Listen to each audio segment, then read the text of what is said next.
To him, listen, I'm not a flat earther. I'm not a round earther.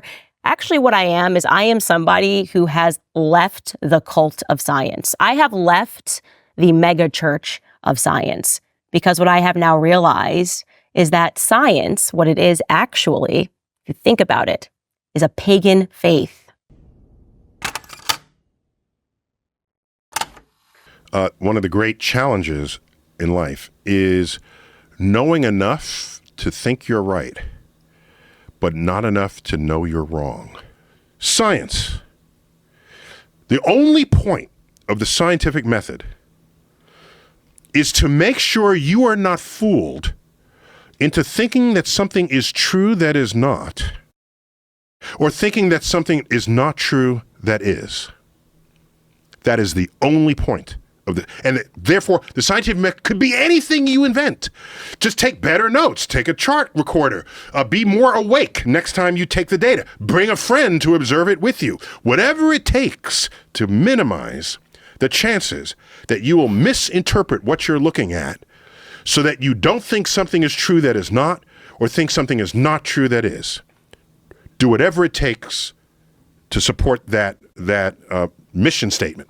That's what the scientific method is, and that's what we do as scientists. And that's why when you bring all of these things that people do, so it's the astrology and the crystal healers and who are the quote therapeutic touch people, and these are the things that fail in the double-blind science. And why do you do double-blind? So that you don't fool yourself into thinking something is true.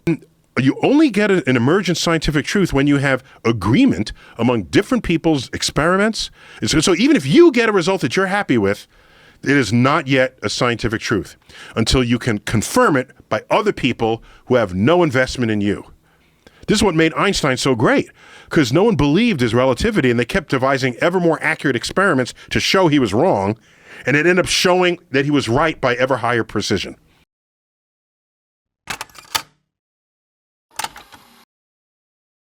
I am somebody who has left the cult of science. He said, I'm reading a flat earth theory. And it dawned into an entire conversation. He's like, why are you reading a flat earth theory? And I'm like, because somebody messaged me on Connect about it and they included some links and I'm just reading them. I don't know. I'm just an interested person. No matter what, if there's a bunch of people that believe something, I now want to know what it is that they believe. For me, the fact that there's a rise of flat earthers is evidence of two things. One, we live in a country that protects free speech.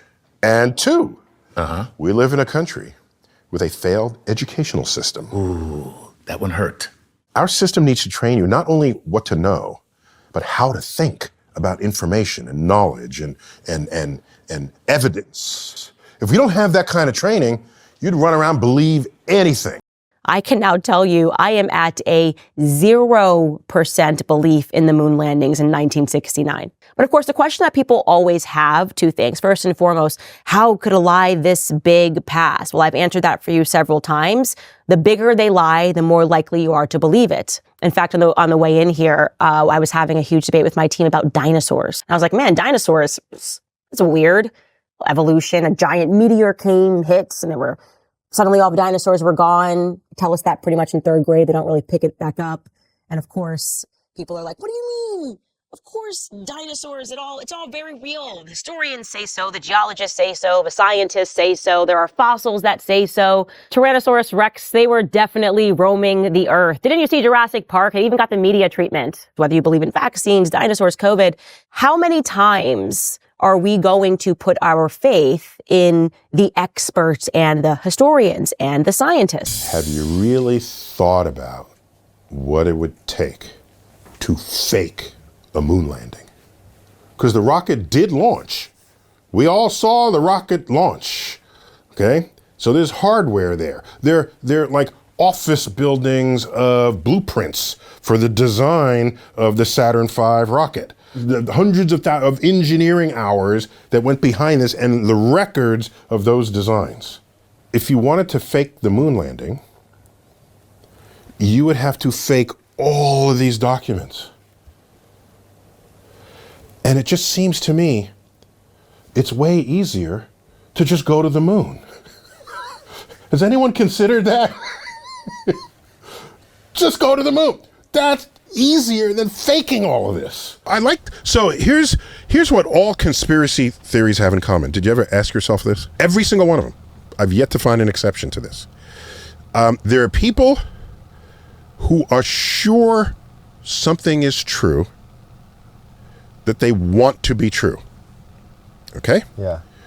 And they find evidence in support of what they want to be true. When there's an absence of evidence that should be there and isn't, or if there's evidence that points against it, they have to invoke a conspiracy to keep believing what they want and say the missing evidence was taken by the government so that they can continue to believe what they want. Yeah. Rather than have the gaps in the data unravel what it is they think is true. I believe it is and always has been a holy war.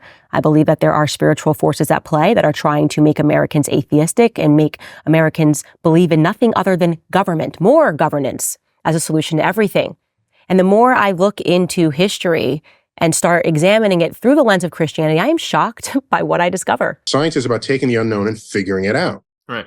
Intelligent design, as presented in the Dover trial and as is widely discussed, takes what is unknown and then doesn't try to figure it out. It says we can't figure it out and ascribes it to a higher intelligence. Right. End of story.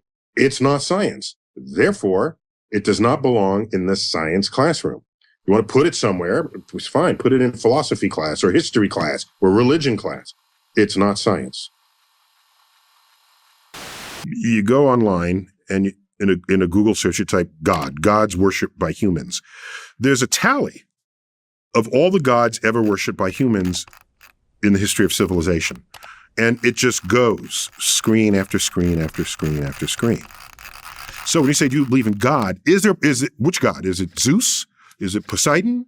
Is it the Jewish God? Is it the Christian God? Because the Jewish God from the Old Testament is filled with wrath and smoting and smiting and whatever the past tense verb is. And so, and the New Testament, God is kinder, all right? A little nicer, yeah. Yeah. All right. So you look at all of this and say, is that the God you want me to comment on? Or is there some other God? Typically, it's the Judeo-Christian blend there. In that context, I would say in my studies of the universe, I value evidence and I don't see evidence for any kind of active intelligence or power over anything. The more I look at the universe, just the less convinced I am that there is something benevolent going on. So if your concept of a creator is someone who's all powerful and all good, that's not an uncommon pairing of powers that you might ascribe to a creator. All powerful and all good.